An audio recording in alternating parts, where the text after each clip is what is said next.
தமிழ்நாட்டு மக்கள் வணக்கம். தமிழ்நாட்டுல எல்லாம் வெறித்தனமா குரூப் 4 குரூப் 2 குரூப் 1 எக்ஸாம்க்கு படிச்சிட்டு இருப்பீங்க. இப்ப நான் பேசிட்டு இருக்க சமயத்துல என் கணிப்பு சரியா இருந்துச்சுன்னா பாலிட்டி எக்கனாமிக்ஸ் யூனிட் 6ல பொளந்து முடிச்சிருப்பீங்க. அதாவது பொளந்து கட்டியிருப்பீங்க. ஃபுல்லா தரவா படிச்சிருப்பீங்க. இன்னும் ஐஎன்எம் ஜியோகிராஃபி ஹிஸ்டரி இப்ப படிச்சு முடிக்கிற கட்டத்துல இருப்பீங்க. மேத்ஸ்ல பொறுத்த வரைக்கும் ஆப்டிடியூட் முடிச்சுட்டு ரீசனிங் போட்டு பார்த்துட்டு இருப்பீங்க. தமிழை பொறுத்த வரைக்கும் 7 யூனிட்டும் படிச்சு திரும்ப ரிவைஸ் பண்ணிட்டு இருப்பீங்க. இல்லைன்னா யூனிட் 2 யூனிட் 7 ரிவிஷன் பண்ணிட்டு இருப்பீங்க. இந்த சமயத்துல இதான் பண்ணிட்டு இருப்பீங்க. அது குரூப் 4 ஆகட்டும், குரூப் 2 ஆகட்டும், குரூப் 1 ஸ்டூடெண்ட்ஸா இருக்கட்டும். ரைட்டா?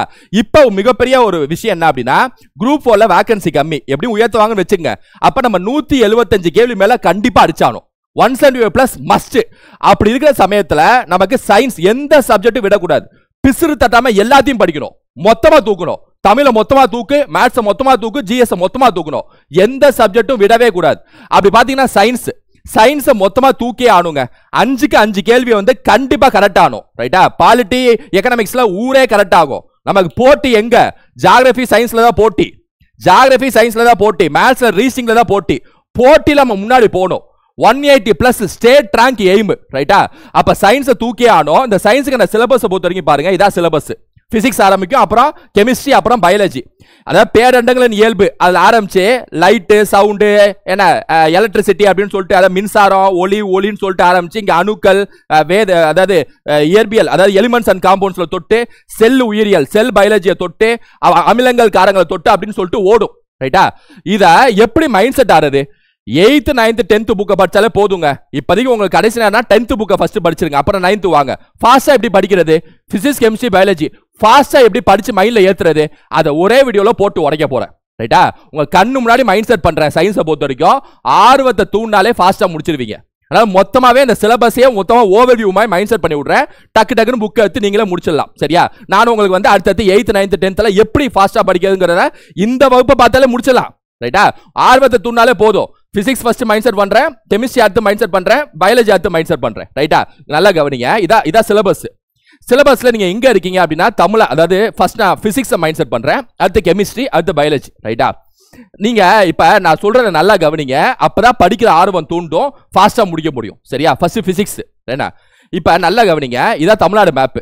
தமிழ்நாடு மேப்ல எந்த மாவட்டத்தில் வேணா நீங்க உட்கார்ந்து இந்த வீடியோ பார்த்துட்டு இருக்கலாம், இல்ல படுத்துட்டே கூட பார்க்கலாம். எப்படி வேணா பாருங்க. ஏன்னா நீங்க திண்டுக்கலா இருக்கலாம், விழுப்புரமா இருக்கலாம், சென்னையா இருக்கலாம், தர்மபுரியா இருக்கலாம், திருச்சியா இருக்கலாம், மதுரையா இருக்கலாம், தூத்துக்குடியா இருக்கலாம், எங்க வேணா இருங்க. சரியா? நான் சொல்ற நல்லா கவனிங்க. இந்த மேப் அப்படியே ஜூம் அவுட் பண்ணுங்க. நீங்க எங்கேயோ உட்கார்ந்துட்டு இருக்கீங்களா, அதை அப்படியே ஜூம் அவுட் பண்ணுங்க. ஜூம் அவுட் பண்ணீங்கன்னா என்ன வரும் அப்படின்னா இந்தியா வந்துடும். தமிழ்நாட்டுல இருந்து ஜூம் அவுட் பண்ணி கேமரா அப்படியே மேல தூக்குங்க. படத்துல வர மாதிரி இந்தியா தெரியும். இந்தியால இருந்து அப்படியே படத்துல வர மாதிரி கேமரா வெளில தூக்குங்க. உலகம் தெரியும். World map. வேர்ல்டு இத பூமியில தான் வாழ்ந்துட்டு இருக்கோம். அதாவது தமிழ்நாட்டுல இருந்து ஜூம் அவுட் பண்ணா இந்தியா, இந்தியால இருந்து ஜூம் அவுட் பண்ணா இந்த பூமியில நம்ம ஒரு உயிரமா பேசிட்டு நடமாட்டிட்டு இருக்கோம். அப்படிதானே? அமெரிக்கா அங்கிட்டு இருக்காங்க, பிரேசில் அங்கிட்டு இருக்காங்க, சைனா அங்கிட்டு இருக்காங்க, இந்தியா அங்கிட்டு இருக்கோம். ஒட்டுமொத்த பூமியில எல்லா நாடுகளும் சந்தோஷமா வாழ்ந்துட்டு இருக்கோம். ரைட்டாங்க? அப்படிதானே இருக்கு? ரைட். இந்த பூமியில இருந்து ஜூம் அவுட் பண்ணுங்க. ஜூம் அவுட் பண்ணீங்கன்னா சூரிய குடும்பமும் ஒரு பிக்சர் கிடைக்கும். அதுல பூமி 3வது இங்க இருக்கு. ரைட்டா? இப்ப தமிழ்நாட்டுல இருந்து ஜூம் அவுட் பண்ணா இந்தியா, இந்தியால இருந்து ஜூம் அவுட் பண்ணா பூமி, பூமியில இருந்து ஜூம் அவுட் பண்ணா எங்க வாழ்றீங்க? நீங்க எங்க வாழ்றீங்க? இந்த சூரிய குடும்பத்துல இந்த இடத்துல வாழ்ந்துட்டு இருக்கீங்க. இதான் பூமி. 3வது கோளா இருக்கக்கூடியதா பூமி. ரைட்டா? இந்த கோள்கள்ல இருந்து ப்ரீவியஸ் குரூப் 4 क्वेश्चन கேட்டிருக்காங்க. ஆமா, எடுத்து பாருங்க. ஜூபிட்டர், கேனிமெடே, வியாழன், டைட்டன், சாட்டர்னா டைட்டன் அப்படின்னு சொல்லிட்டு மேத்ஸ் பலங்களை எடுத்து கேட்டிருக்காங்க. எல்லாமே அது வந்து என்ன ஜியோகிராஃபில சிலபஸ்ல இல்லன்னு சொல்லிட்டு இருந்தாங்க. கடைசில சயின்ஸ் கேள்வி, நேச்சர் ஆஃப் யூனிவர்ஸ், பேரண்டத்தின் இயல்பு தான் நான் சொல்லிட்டு இருக்கேன். First topic. ரைட்டா? ஆன்சர் பண்ணனா டக்குன்னு முடிக்கலாம். மொத்தம் 8 கோளா? அதுல ஆரம்பத்தில் கூடிய ஒரு புதன் கோளா? அதான் சூரியனுக்கு பக்கத்துல இருக்கா? வெள்ளியா? இதான் ஹாட்டஸ்ட் பிளானட்டா? வெப்பமான கோள்னு சொல்லுவாங்களா? பூமியோட இரட்டை கோள், பூமியான இரட்டை கோள் எது அப்படின்னா இந்த வீனஸ் தான், வெள்ளிதா. ரைட்டா? அப்புறம் செவ்வாயா? ரெட் பிளானட், அதாவது என்ன சொல்றது, சிவப்பு கோள் அப்படின்னு சொல்லிட்டு சொல்லுவாங்களா? செவ்வாயை பொறுத்த வரைக்கும், மார்ஸை பொறுத்த வரைக்கும், ஏன்னா அயன் ஆக்சைடு அங்கதானே அதிகமா இருக்கு. அப்புறம் ஜூபிட்டர் இருக்கல பெரிய கோள்னு சொல்லுவாங்களா? அதோட சேட்டலைட் கேனிமெடே, துணைக்கோள் கேனிமெடே தான் இருக்கல பெரிய சேட்டலைட்னு சொல்லுவாங்களா? அப்புறம் சாட்டர்ன், வியாழன், இதோட சேட்டலைட் முக்கியமான சேட்டலைட் வந்து டைட்டன். ரைட்டா? அப்புறம் யுரேனஸ், அப்புறம் நெப்டியூன்லாம் வந்து ரொம்ப குளிரான கோள்னு சொல்லுவாங்களா? அப்புறம் இந்த மார்ஸுக்கும் ஜூபிட்டருக்கும் நடுவுல ஆஸ்ட்ராய்ட் பெல்ட், எரிக்கற்கள் சொல்லிட்டு சூழ்ந்து இருக்கு. அது ஞாபகம் வச்சுங்க. அப்ப புதன், வெள்ளி, பூமி, செவ்வாய், அப்புறம் ஜூபிட்டர், சாட்டர்ன், யுரேனஸ், நெப்டியூன், முதல் 4 கோளுமே வந்து திடக்கோள்கள் சொல்லுவாங்க, டெரஸ்ட்ரியல் பிளானட்ஸ். அடுத்த 4 கோளுமே வந்து வாயு கோள்கள் சொல்லுவாங்க. கேசியஸ் பிளானட்ஸ், எல்லாம் கேஸா இருக்கும். இந்த 4 கோளும் கேஸா இருக்கும், வாயுவா இருக்கும். இந்த 4 கோளும் திடக்கோள்கள்னு சொல்லுவாங்க. ரைட்டா? ஹார்டஸ்ட் பிளானட் எது அப்படின்னா வீனஸ் தான். நீங்க கேட்பீங்க, ஏன் புதன் தானே பக்கத்துல இருக்கு, பூமி சூரியன் பக்கத்துல புதன் தான் இருக்கு, மெர்க்குரி தான் இருக்கு, அப்புறம் ஏன் வீனஸை வந்து ரொம்ப வெப்பமான கோள்னு ஏன் வீனஸை சொல்றாங்க, ஏன் வெள்ளியை சொல்றாங்கன்னா, ஒரு கோளோட டெம்பரேச்சர் வெப்பநிலையை தீர்மானிப்பது சூரியன் பக்கத்துல இருக்கோ தூரத்துல இருக்கோங்கிறது இல்ல, அந்த கோல்ல கார்பன் டை ஆக்சைடு கேஸ் சூழ்ந்து இருக்கா இல்லையாங்கிறது தான். ஒரு கோல்ல கார்பன் டை ஆக்சைடு கேஸ் அதிகமா இருந்துச்சுன்னா அந்த கோல் வெப்பமாயிட்டே போகும். இதான் கான்செப்ட். அப்ப புதன்ல கார்பன் டை ஆக்சைடு கேஸ் கம்மி, வெள்ளியில கார்பன் டை ஆக்சைடு கேஸ் அதிகம். அதனால்தான் சூரியனுக்கு பக்கத்துல புதன் இருந்தா கூட வெள்ளி தான் வெப்பமான கோல்னு சொல்லுவாங்க. ரைட்டா? பூமியின் வந்து ரெட்டை கோல், பூமி மாதிரியே இருக்கும் இந்த வீனஸ், பூமி மாதிரியே இந்த வீனஸ் இருக்கும். ரைட்டா? இதெல்லாம் வந்து இந்த கோள்களுக்கான சிறப்பு அம்சங்கள். இன்னும் கூடுதலா வந்து நம்ம பார்ப்போம். ரைட்டா? இதுல இருந்து ப்ரீவியஸ் क्वेश्चन கேட்டிருக்காங்க. சோ நேச்சர் ஆஃப் யூனிவர்ஸ் ஆரம்பிக்கணும்னா ஜூம் அவுட் பண்ணிட்டே இருக்கணும். தமிழ்நாட்டுல இருந்து ஜூம் அவுட் பண்ணா இந்தியா, இந்தியால இருந்து ஜூம் அவுட் பண்ணா உலகம், உலகத்துல இருந்து ஜூம் அவுட் பண்ணா சோலார் சிஸ்டம். சரி சார், இந்த சோலார் சிஸ்டம்ல இருந்து ஜூம் அவுட் பண்ணா என்ன சார் தெரியும், என்ன சார் அது என்ன எப்படி உருவானது சார் அப்படின்னு சொல்லிட்டு கேட்பீங்க. இந்த சோலார் சிஸ்டம்ல இருந்து ஜூம் அவுட் பண்ணீங்கன்னா பால்வழி அண்டம் சொல்லிட்டு இப்படி இருக்கும், மில்கி வே கேலக்சி. மில்கி வே கேலக்சி. ரைட்டா? இந்த பால்வழி அண்டம். இந்த பால்வெளி அண்டத்துல அங்கங்க உங்களுக்கு நட்சத்திரம் இருக்கும், அங்கங்க நட்சத்திரம் இருக்கும். அதுல ஒரு நட்சத்திரம் தான் சூரியன், சன் இருக்குல்ல, அது வந்து ஒட்டுமொத்த கேலக்சில கோடிக்கணக்கான நட்சத்திரம் ஒரு நட்சத்திரம். அந்த ஒரு நட்சத்திரம் இந்த இங்க இதான் சூரியன் சொல்லிட்டு ஒரு நட்சத்திரம் இருக்குல்ல, அது சுத்தி ஒரு 9 கோள் இருக்கு, 8 கோள், 9 கோள் இல்ல. புளூட்டோங்கிறது 9வது கோளா இருந்துச்சு, ஆனா 2006 அது கோளே இல்லைன்னு சொல்லிட்டாங்க. சரியா? குறுங்கோள்ட்டாங்க. அப்ப இங்க இந்த ஒட்டுமொத்த பேர் கேலக்சி பால்வழி அண்டத்துல அதாவது நம்ம கேலக்சியோட பேர் மில்கி வே கேலக்சி, பால்வழி அண்டம். அதுல எங்கேயோ ஒரு இடத்துல புள்ளில இங்க இருக்கும், இந்த சூரியன் இங்க இருக்கு, அதை சுத்தி 8 கோள் இங்க இருக்கு. அப்ப ஏகப்பட்ட நட்சத்திரம் இருக்கும் ஒரு அண்டத்திலேயே. ஒவ்வொரு நட்சத்திரக்கும் சுத்தி நிறைய கோள்கள் இருக்கும். கோடிக்கணக்கான நட்சத்திரம், கோடிக்கணக்கான கோள்களால் உருவானதுதான் இந்த அண்டம். சரியா? அப்ப பூமியில இருந்து வெளில போனா சூரிய குடும்பம், சூரிய குடும்பத்துல இருந்து வெளில போனா அண்டம். சரி, அண்டத்துல இருந்து ஜூம் அவுட் பண்ணா, கேலக்சில இருந்தே ஜூம் அவுட் பண்ணா, கேலக்சில இருந்தே ஜூம் அவுட் பண்ணா உங்களுக்கு பேரண்டம் கிடைக்கும், யூனிவர்ஸ். இதா அதிகபட்சம், இதா எக்ஸ்ட்ரீம், இதா பவுண்டரி மாதிரி, கிரிக்கெட் கிரவுண்ட்ல இருக்க பவுண்டரி மாதிரி. எப்படி வச்சுங்க, கிரிக்கெட் கிரவுண்ட் இருக்கும்ல பவுண்டரி, அதுதான் யூனிவர்ஸ்னு வச்சுங்க. சரியா? அவ்வளவுதான், அதான் யூனிவர்ஸ், அதான் பேரண்டம். அதுக்குள்ளதான் நிறைய அண்டங்கள் இருக்கு. அதாவது யூனிவர்ஸ்குள்ள நிறைய அண்டங்கள் இருக்கு, கோடிக்கணக்கான அண்டங்கள் இருக்கு. ரைட்டா? ஒவ்வொரு அண்டத்துக்குள்ளேயும் கோடிக்கணக்கான நட்சத்திரம் இருக்கு, நட்சத்திரங்கள் சூரியன் மாதிரி. ஒவ்வொரு நட்சத்திரத்துல அங்கங்க கோள்கள் சுத்திட்டு வரும். அதுல ஒண்ணுலதான் பூமியில வாழ்ந்துட்டு இருக்கும். இத்தனோடு தான் நம்மளா இத்தனோடு தான். சும்மா ஏதோ பிரச்சனை ஈகோன்னு பார்த்துட்டு இருக்கீங்க, ஒண்ணுமே இல்ல. ஏன்னா இத்தனோண்டு தம்மா துண்டு புள்ளில வாழ்ந்துட்டு இருக்கான், இதுக்கு போயிட்டு எல்லாம் ஊங்குறீங்க, ஒண்ணுமே இல்ல. சரியா? நல்லா எல்லாத்தையும் தூக்கி எறிங்க ஃபர்ஸ்ட், அவ்வளவுதாங்க. சரியா? அப்ப நல்லா கவனிங்க, நல்லா கவனிங்க, நல்லா கவனிங்க. இதா யூனிவர்ஸ் அப்படின்னா, இதா பேரண்டம் அப்படின்னா, பேரண்டத்துல நிறைய அண்டங்கள் இருக்கு. Galaxy galaxy galaxy galaxy galaxy galaxy galaxy galaxy galaxy galaxy கேலக்சின்னு. சரியா? கோடிக்கணக்கான கேலக்சியால் உருவானதுதான் பேரண்டம். இந்த எல்லா கேலக்சிக்குள்ளையும், இந்த கேலக்சிக்குள்ள கோடிக்கணக்கான நட்சத்திரம் இருக்கு ஒவ்வொரு கேலக்சிக்குள்ள. அதுல ஏதோ ஒரு கோடிக்கணக்கான கேலக்சியில இருக்கக்கூடிய ஏதோ ஒரு அண்டத்துல, ஏதோ ஒரு நட்சத்திரத்துல 3வது கோளா பூமியில, அந்த பூமியில எங்கேயோ இல்ல இந்தியால தமிழ்நாட்டுல எங்கேயோ ஒரு இடத்துல மதுரையில, ரைட்டா? மதுரையில ஏதோ ஒரு தெருக்குள்ள, அந்த தெருவுல ஏதோ ஒரு வீட்டுக்குள்ள, அந்த வீட்டுல ஏதோ ஒரு ரூமுக்குள்ள, அந்த ரூம்ல ஏதோ ஒரு பெட்டுக்குள்ள படுத்துட்டு இருக்கீங்க. ரைட்டா? அப்படி பாருங்க. So it's a huge பேரண்டம். ரைட்டா? இது இவ்வளவுதான் பூமி அப்படின்னு தெரிஞ்சாதா உங்களால சயின்ஸ் சப்ஜெக்ட் மட்டும் இல்ல, ஜியோகிராஃபி ஃபாஸ்டா படிக்க முடியும். பாலிட்டி, எப்பா இவ்வளவுதான் பூமி, இந்த பூமியில எல்லாம் மனுஷங்க வாழ்றாங்க, ஒவ்வொரு மனுஷன் ஒவ்வொரு நாட்டா பிரிச்சுக்கிறான். அந்த நாட்டை ஆளணுமா, ஆள்றதுக்கு பிரதமருக்கு இந்த அதிகாரம், பிரசிடன்ட்க்கு இந்த அதிகாரம், மக்களுக்கு இந்த அதிகாரம், மத்திய அரசு மாநில அரசு சொல்லிட்டு பாலிட்டி முடிஞ்சா எல்லா பணத்தை சம்பாதிச்சு எல்லாம் கைமாத்தணுமா, எக்கனாமிக்ஸ் முடிஞ்சா சொல்லுங்க. தன் நாடுதான் முக்கியம் சொல்லிட்டு எல்லாம் பிரிறாங்களா, இந்திய தேசிய இயக்கம் முடிஞ்சா சொல்லுங்க. ரைட்டா இல்லையா? ஒட்டு மொத்தமா முடிச்சிடலாம் சயின்ஸை முடிச்சா. ரைட்டா? அதான் நல்லா புரிஞ்சுங்க. ஏதோ ஒரு இடத்துல வாழ்றோம், இதை நல்லா புரிஞ்சுட்டாரா உங்களால வந்து உள்ள போயிட்டு நியூட்டனின் விதிகள், லைட்டு, சவுண்டு, இதெல்லாம் ஃபாஸ்டா முடிக்க முடியும். ரைட்டா? இதை ஃபர்ஸ்ட் கான்செப்டை புரிஞ்சுங்க. அது மட்டும் இல்லாம இப்ப நீங்க பாத்துட்டீங்களா, இன்னைக்கு டேட்ல பூமி நிறைய நாடுகள் அங்கங்க இருக்குல்ல. அமெரிக்கா அங்கிட்டு இருக்கு, சைனா அங்கிட்டு இருக்கு, ரஷ்யா அங்கிட்டு இருக்கு. இதெல்லாம் இப்ப உருவானது. பூமி உருவாகியே 10 வரைக்கும் பாத்தீங்கன்னா 450 கோடி வருஷம். 450 கோடி வருஷம் பூமி பழமையானது. பேரண்டா இருக்குல்ல, அது வந்து 1350 கோடி வருஷத்துக்கு முன்னாடி உருவாச்சு. இதெல்லாம் கண்டுபிடிச்சிருக்காங்க. இந்த பேரண்டம் ஃபர்ஸ்ட் உருவாயிருக்கு போல. அதுல இருந்து பெரு வெடிப்பு கொள்கை, பிக் பேங் தியரின்னு சொல்லிட்டு ஒன்னு சொல்றாங்க. ஜார்ஜஸ் லீ மேட்டர் அப்படின்னு சொல்லிட்டு ஒரு தியரி ஒன்னு ப்ரொபோஸ் பண்றாரு. பிக் பேங் தியரின்னு, பெரு வெடிப்பு கொள்கை. ஃபர்ஸ்ட் ஒரு புள்ளியா இருந்திருக்கு. பேரண்டம் இவ்வளவு பெருசாலாம் இல்ல. ஃபர்ஸ்ட் ஒரு புள்ளி ஒரு ஆட்டம் அளவுக்கு இருந்திருக்கு. டப்புன்னு வெடிச்சு எல்லாமே உருவாயிச்சு. வெடிச்சு எல்லா அண்டங்கள், எல்லா நட்சத்திரங்கள், எல்லா கோள்லாம் டக்கு டக்கு டக்குன்னு உருவாச்சா. இதான் கண்டுபிடிச்சிருக்காங்க ஜார்ஜ் லீ மேட்டர். இந்த எல்லா அண்டங்களும் வந்து விரிவடைஞ்சிட்டே இருக்கா. அதனால வந்து ஒட்டுமொத்த பேரண்டமும் விரிவடைஞ்சிட்டே இருக்கு. கிரிக்கெட் கிரவுண்ட் இருக்குல்ல, அது அப்படியே விரிவடைஞ்சிட்டே இருக்கு. அண்டங்கள் விரிவடைஞ்சிட்டே இருக்கு, பேரண்டமும் விரிவடைஞ்சிட்டே இருக்கு. இதை சொன்னவர் யார் அப்படின்னா எட்வின் ஹபிள்னு சொல்லவர். Edwin Hubble. ஐன்ஸ்டீன் நினைச்சிட்டு இருந்தாரு ஒட்டுமொத்த பேரண்டமும் நிலையானதுன்னு நினைச்சிட்டு இருந்தாரு. ஆனா எட்வின் ஹபிள் என்ன சொன்னாரு, நிலையானது இல்ல, விரியுது, யூனிவர்ஸே எக்ஸ்பேண்ட் ஆகுதுன்னு சொன்னாரு எட்வின் ஹபிள். இந்த கான்செப்ட்லாம் தெரிஞ்சாதான் உங்களால உள்ள போக முடியும். ரைட்டா? இப்ப நீங்க பூமியில பாக்குறீங்களா நாடுகள் அங்கங்க இருக்குன்ட்டு. 450 கோடி வருஷத்துக்கு முன்னாடி பூமி எப்படி தான் இருந்துச்சு? ஒரே எல்லா நாடும் ஒன்னா சேர்ந்து இருந்துச்சு. இந்த ஒரே கண்டமா இருந்துச்சு. அந்த கண்டத்துக்கு பேர் பாஞ்சியான்னு சொல்லி பேர் வச்சிருக்காங்க. பாஞ்சியா. இதை ப்ரொபோஸ் பண்ணவர் யார் அப்படின்னா ஆல்ஃபிரட் வெகனர். ஆல்ஃபிரட் வெகனர். இந்த பாஞ்சியாங்கிற ஒட்டுமொத்த இந்த கண்டம் தான் பிரிஞ்சு பிரிஞ்சு பிரிஞ்சு பிரிஞ்சு இந்தியா அங்கிட்டு போயிடுச்சு, அமெரிக்கா அங்கிட்டு போயிடுச்சு, ரஷ்யா அங்கிட்டு போயிடுச்சு, சைனா அங்கிட்டு போயிடுச்சு, சவுத் அமெரிக்கா அங்கிட்டு போயிடுச்சு, ஆஸ்திரேலியா அங்கிட்டு போயிடுச்சு. புரியுதா உங்களுக்கு? அழகா இருக்கா? யோசிச்சு பாருங்க. டைம் எப்படி டெவலப் ஆயிருக்கு பாருங்க. நேரம்ங்கிற அந்த கான்செப்டே டெவலப் ஆயிருக்கு. நீங்க என்ன நினைச்சிருப்பீங்க, டைம்னா என்ன? எப்பா டைமா மதியம் 12, அது இல்ல டைம். சயின்ஸை பொறுத்த வரைக்கும் அது இல்ல டைம்.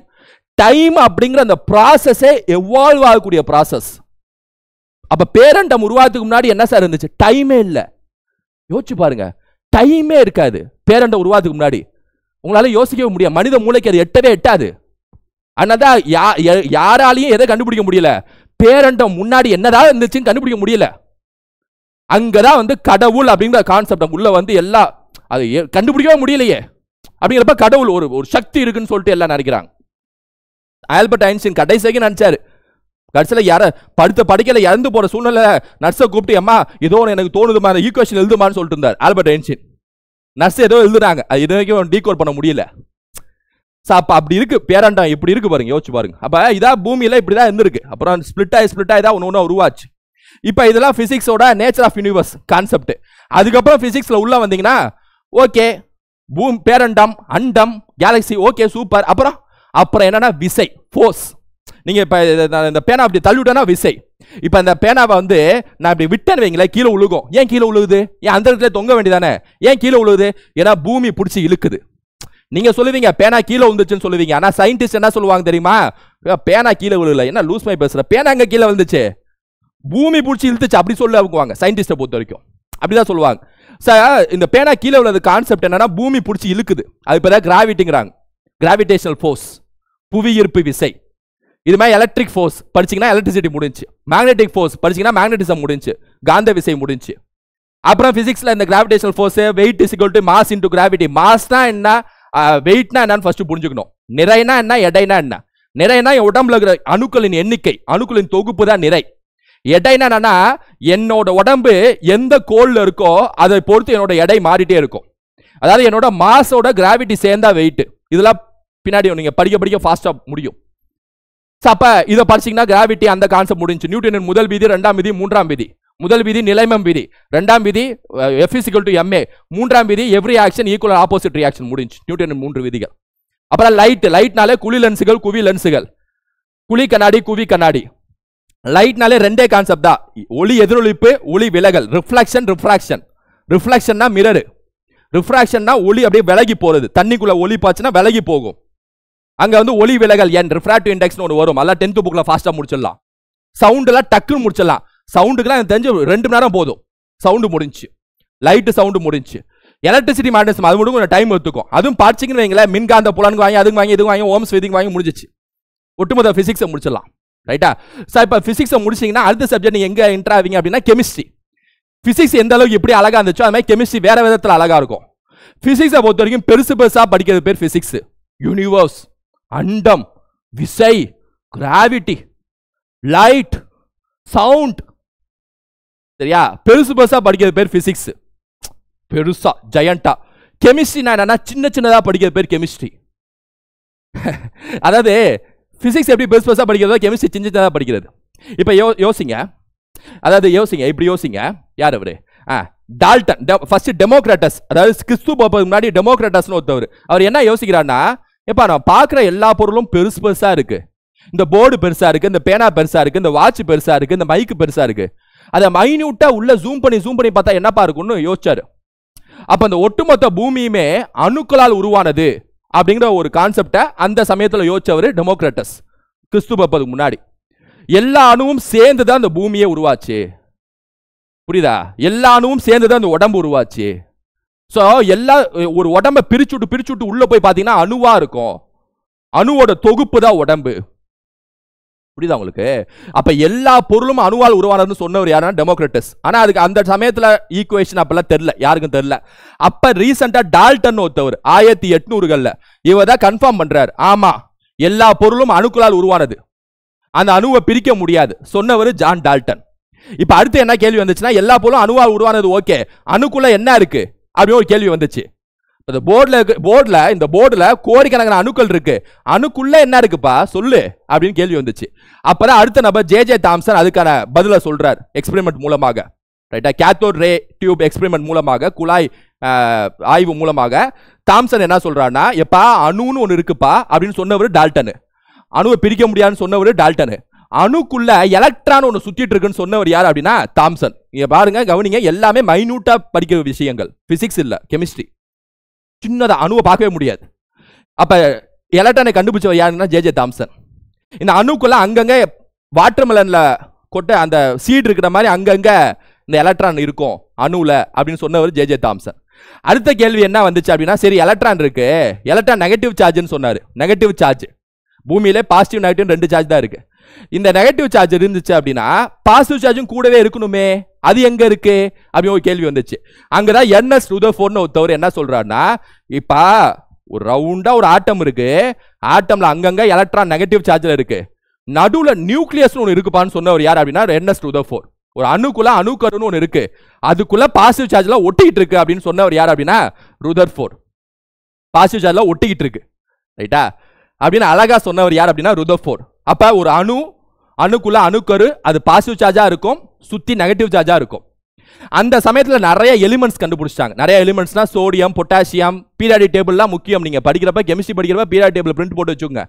ஏன்னா கார்பன், நைட்ரஜன், ஒவ்வொரு எலிமெண்ட்டுக்கும் விதவிதமான, அதாவது ஒரு அணு, நான் ஆல்ரெடி சொன்ன மாதிரி ஒரு அணுக்குள்ள உங்களுக்கு வந்து பாசிட்டிவ் சார்ஜ், அணுக்குள்ள அணுக்கரு இருக்கும். இங்க ஒரு 4 பாசிட்டிவ் சார்ஜ் இருந்துச்சுன்னா அது ஒரு எலிமெண்ட், கார்பன் ஒரு எலிமெண்ட். ஒரு 8 பாசிட்டிவ் சார்ஜ் இருந்துச்சுன்னா அது ஆக்சிஜன்ங்கிற எலிமெண்ட் அப்படின்னு கண்டுபிடிச்சாங்க. ஞாபகம் வச்சுங்க, எத்தனை பாசிட்டிவ் சார்ஜ் இருக்குமோ அத்தனை நெகட்டிவ் சார்ஜ் சுத்தி இருக்கும். சரியா? இது எல்லாமே ருதர்ஃபோர்ட் சொல்லிட்டாரு. இப்ப அடுத்த கேள்வி என்ன வந்துச்சு அப்படின்னா, இந்த பாசிட்டிவ் சார்ஜ் எல்லாம் நடுவுல அணுக்குள்ள இருந்துச்சு அப்படின்னா எல்லாம் பாசிட்டிவா இருக்கு, சேம் சார்ஜா இருந்தா ரிப்பல் ஆகும்ல, விலகி போகும்ல, அப்ப என்ன இறுக்கி பிடிக்குது அப்படின்னு சொல்லிட்டு ஒரு கேள்வி வந்துச்சு. அங்கதான் சாத்விக்னு என்ன சொல்றாருன்னா, ஒரு அணுக்கருக்குள்ள பாசிட்டிவ் சார்ஜ்னு ஒன்று இருக்கும், சுத்தி நெகட்டிவ் சார்ஜஸ் இருக்கும். இந்த பாசிட்டிவ் சார்ஜ்ல விலகி போகும், கரெக்ட் தான். அது விலகாம இருக்கிறதுக்கு இந்த நடுவுல இருக்கக்கூடிய அந்த பாசிட்டிவ் சார்ஜ்லயே நியூட்ரான்ஸ் அப்படின்னு சொல்லிட்டு ஒன்று இருக்குன்னு சொன்னவர் யார் அப்படின்னா சாத்விக். ஞாபகம் வச்சுங்க, நெகட்டிவ் சார்ஜ் வந்து எலக்ட்ரான்ஸ்னு பேரு, நல்ல பாசிட்டிவ் சார்ஜ் பேர் வந்து புரோட்டான் சொல்லிட்டு பேர் வச்சாரு ருதர்ஃபோர்ட். பாசிட்டிவ் சார்ஜ் கூடயே நியூட்ரான்ஸ்னு பேரை வச்சவர் யார் அப்படின்னா சாத்விக். இந்த 3 கான்செப்ட் தெரிஞ்சிச்சுன்னா கெமிஸ்ட்ரி முடிஞ்சு, ரைட்டா? அது மாதிரி ஒவ்வொரு எலிமெண்ட்டுக்கும் விதவிதமான பாசிட்டிவ் சார்ஜ், விதவிதமான நெகட்டிவ் சார்ஜ். லித்தியம்க்குனா ஒரு 3 பாசிட்டிவ் சார்ஜ் இருக்கும், அந்த மாதிரி. சரியா? ஹைட்ரஜன்னா ஒரு பாசிட்டிவ் சார்ஜ் தான் இருக்கும், ஒரு நெகட்டிவ் சார்ஜ் இருக்கும். அதை ஃபுல்லா படிச்சீங்கன்னா வேதியியல் அட்டவணையே முடிஞ்சு. பீரியாடிக் டேபிள், இந்த பீரியாடிக் டேபிள் தான் ரொம்ப முக்கியம், ரைட்டா? பீரியாடிக் டேபிள் தான் ரொம்ப முக்கியம். இந்த பீரியாடிக் டேபிள் மட்டும் மனப்பாடம் பண்ணிட்டீங்கன்னா ஃபுல்லா முடிஞ்சுன்னா அர்த்தம். ஏன்னா இந்த சைடு அதாவது இது வந்து கார உலோகங்கள் சொல்லுவாங்க, இதை கார மண் உலோகங்கள் சொல்லுவாங்க, இதை போரான் குடும்பம் இதை கார்பன் குடும்பம் இதை நைட்ரஜன் குடும்பம் சொல்லுவாங்க, இதை சால்கோஜன்ஸ் ஆக்சிஜன் ஃபேமிலியை வந்து சால்கோஜன் சொல்லுவாங்க, புளோரின் ஃபேமிலி வந்து ஹாலோஜன் சொல்லுவாங்க, இந்த ஹீலியம் ஃபேமிலியை வந்து மந்த வாயுக்கள்னு சொல்லுவாங்க. சரியா? அதாவது நான் ஆல்ரெடி சொன்ன மாதிரி இந்த பீரியாடிக் டேபிள் தான் ஒட்டுமொத்த கெமிஸ்ட்ரியே. இதுல முக்கியமா நீங்க கவனிக்க வேண்டியது என்ன அப்படின்னா, இப்ப எடுத்துக்காட்டுக்கு நம்ம சோடியமும் குளோரினும் எடுத்துக்குவோம், இந்த 2 ஆட்டம் மட்டும் எடுத்துக்குவோம். சரியா?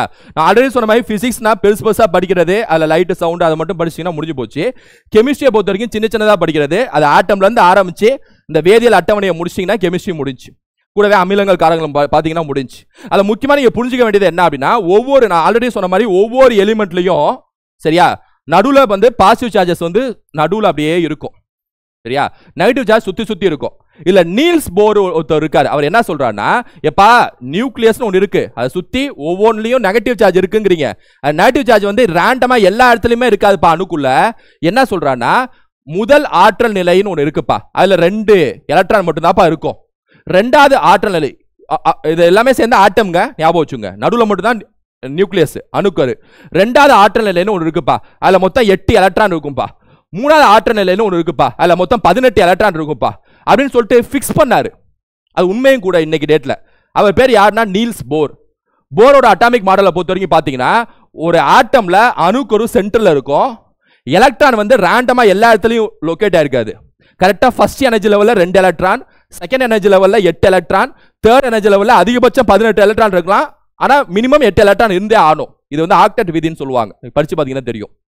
அப்ப அப்படி பாத்தீங்கன்னா சோடியம்ல மொத்தம் இல்ல. இன்னொரு பியூட்டிஃபுல்லான விஷயம் என்ன அப்படின்னா, இந்த நீல்ஸ் போரோட மாடல் அப்படியே பெர்ஃபெக்ட்டா அப்படியே இருக்கணும். அதான் ஆக்டெட் விதினா அதாவது 2 எலக்ட்ரான் இருந்தே ஆனும்.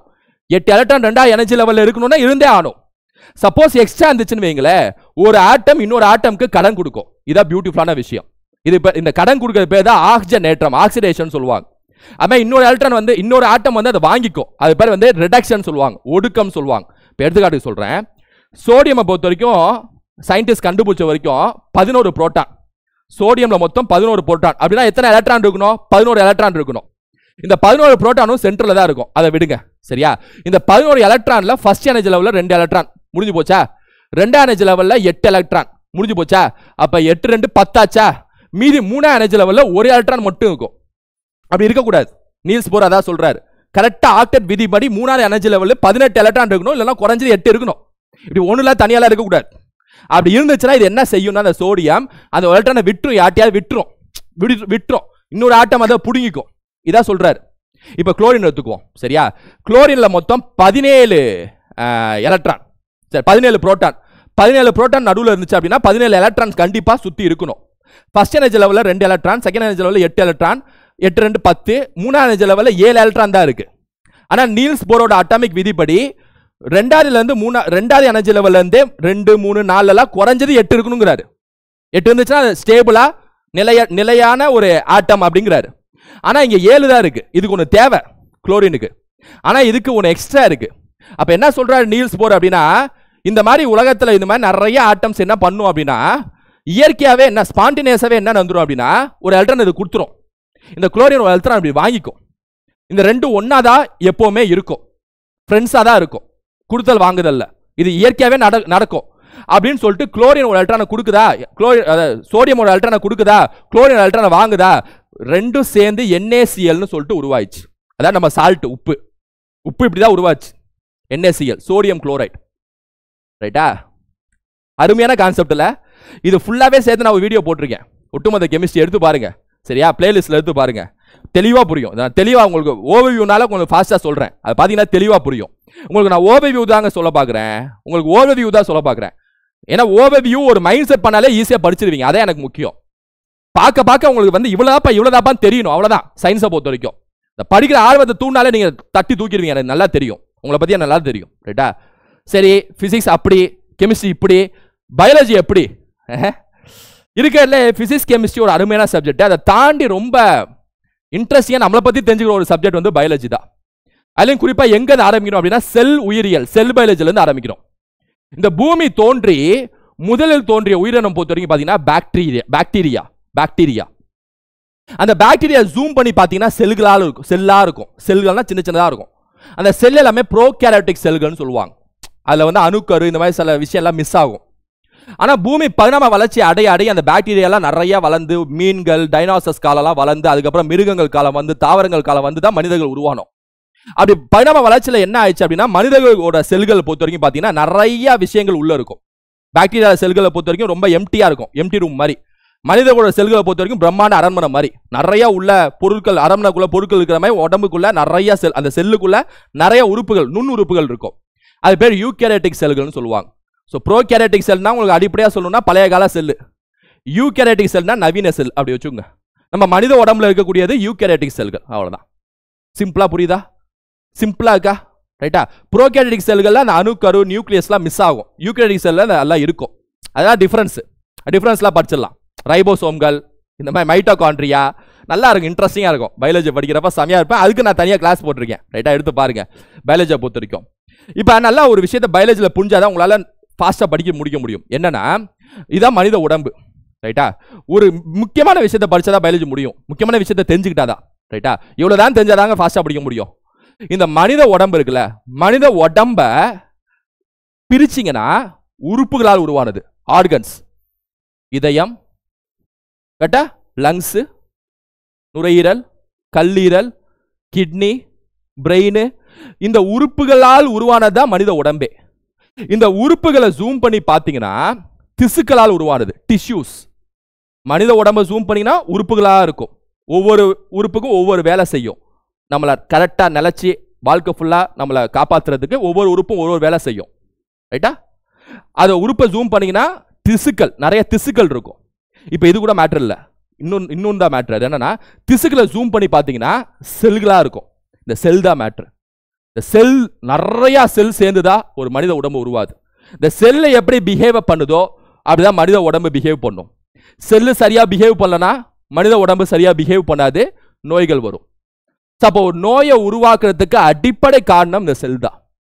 ஒரு மனித உடம்பு இயங்குவதற்கு அடிப்படை காரணம் இந்த செல் தான். ரைட்டா? இந்த செல்கள் உடம்பு ஃபுல்லா செல்களா இருக்கும். இந்த செல்களோட முதன்மையான பணி என்னன்னா புரோட்டீன், புரதங்களை உற்பத்தி செய்வது தான். அந்த புரதங்களை உற்பத்தி செய்வதற்கு செல்லுக்குள்ள நிறைய நுண்ணுறுப்புகள் ஹெல்ப் செய்யும். மைட்டோகாண்ட்ரியான்னு ஒன்று அதுக்கு எனர்ஜி கொடுக்கும்.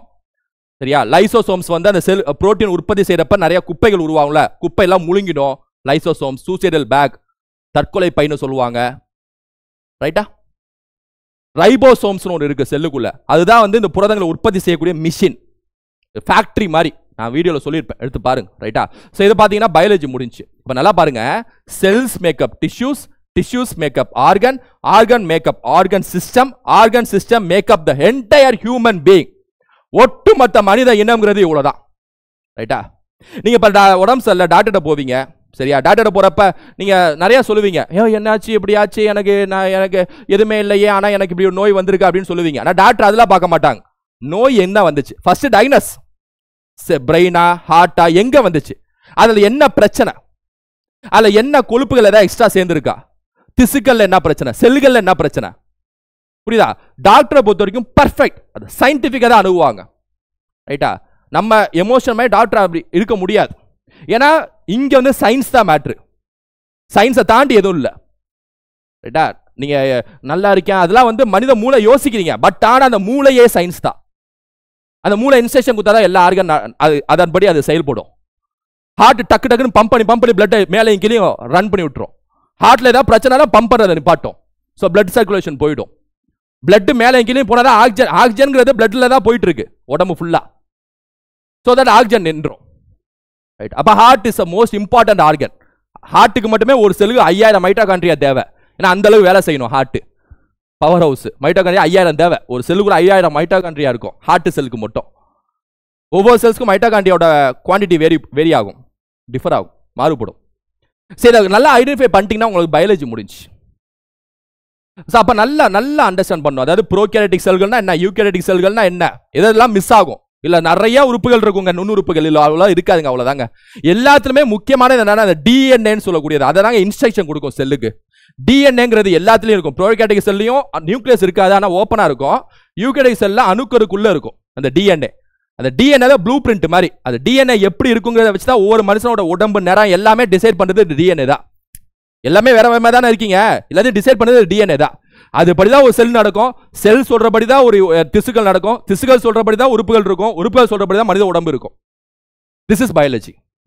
இதை பத்தி உள்ள போய் ஜெனடிக்ஸ், மரபியல்னா என்ன, மரபியல் சம்பந்தப்பட்ட நோய்கள்னா என்ன, மனித நோய்கள்னா என்ன அப்படின்னு படிச்சீங்கன்னா பயாலஜி முடிஞ்சு.